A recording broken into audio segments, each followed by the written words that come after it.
What's up, guys? Today I want to talk about the pros and cons of doing a first look, um, and kind of how a first look functions at this venue specifically. So, if you're not familiar with what a first look is, it's when the bride and groom see each other before the ceremony takes place. A lot of couples like the traditional groom sees the bride the first time when she's walking down the aisle. But some couples like to incorporate a moment before the ceremony where they are actually seeing each other and taking some photos there. So if you're doing a first look, it is probably going to take place about 90 minutes prior to the ceremony. Defer to your photographer for a secure time frame, but typically it would take place about 90 minutes beforehand, which means that if you are incorporating a first look, hair and makeup is going to have to be done earlier than if you were not, and the photography schedule is going to have to take place earlier as well. If you are not doing a first look, then the getting ready photos are going to be the majority of the pre-ceremony items, and anything that just incorporates the bride and her bridesmaids and family and the groom and his groomsmen and family. So anything separate, but if you're not doing a first look, anything combining the two of you, so immediate family, full bridal party combined, is going to take place during that cocktail hour.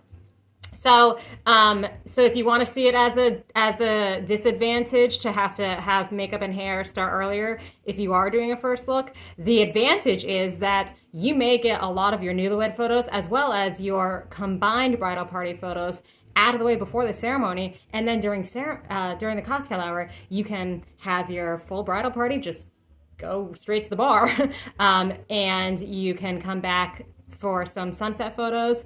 You can actually enjoy cocktail hour. You might get a couple newlywed photos done, or some just immediate family photos during cocktail hour, and that may only take 30 minutes instead of the full hour, and you can go join cocktail hour and enjoy your guests.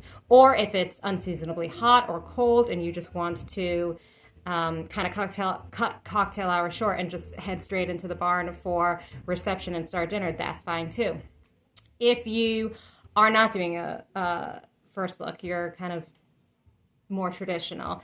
This is when the groom is going to see the bride as those doors open.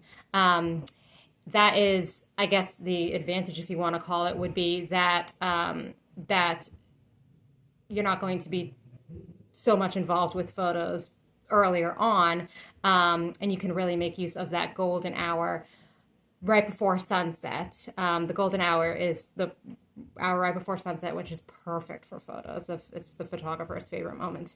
I guess the one disadvantage, if you wanted to call it that, is that we use the golf cart for setup before the ceremony. It's totally yours and the photographer's to use during the cocktail hour. So if you want to go back over after your immediate family photos are done at the ceremony site, and they can be invited to join cocktail hour, or the bridal party photos are done and they can be invited to join the cocktail hour, the photographer can take the two of you back onto the golf cart over to the cabin side to get your newlywed photos on the dock, on the swing, on the boathouse, those really romantic areas. But we need the golf cart for setup before the ceremony. It's the only thing on wheels, and we have heavy arches, benches, tables, things like that. So we would be able to make a trip, like an exception, one trip to bring the groom over for a first look or a first touch. If you're not familiar with a first touch, that's where you two basically kind of touch hands right behind around a corner or something. That's usually nice, right on the corner of either the bridal cabin or the boathouse.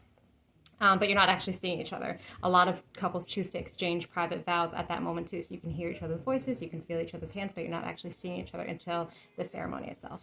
But if you're doing a full, all the groomsmen, and basically anything that incorporates the bride, pre-ceremony is going to take place on the cabin side. We not allowed over here, girl, until that ceremony starts, because we don't want anybody to see you. So any photos that involve the bride are going to take place over there. So if you are doing a first look, a first touch, or even if you're doing a first look and incorporating all the bridal party, the bridesmaids and groomsmen too, then all the groomsmen are going to have to come from the pine room and get over to the bridal cabin as well. They can jump on the golf cart for that one trip that we're bringing the groom over, but otherwise we're not going to be able to make multiple trips back and forth.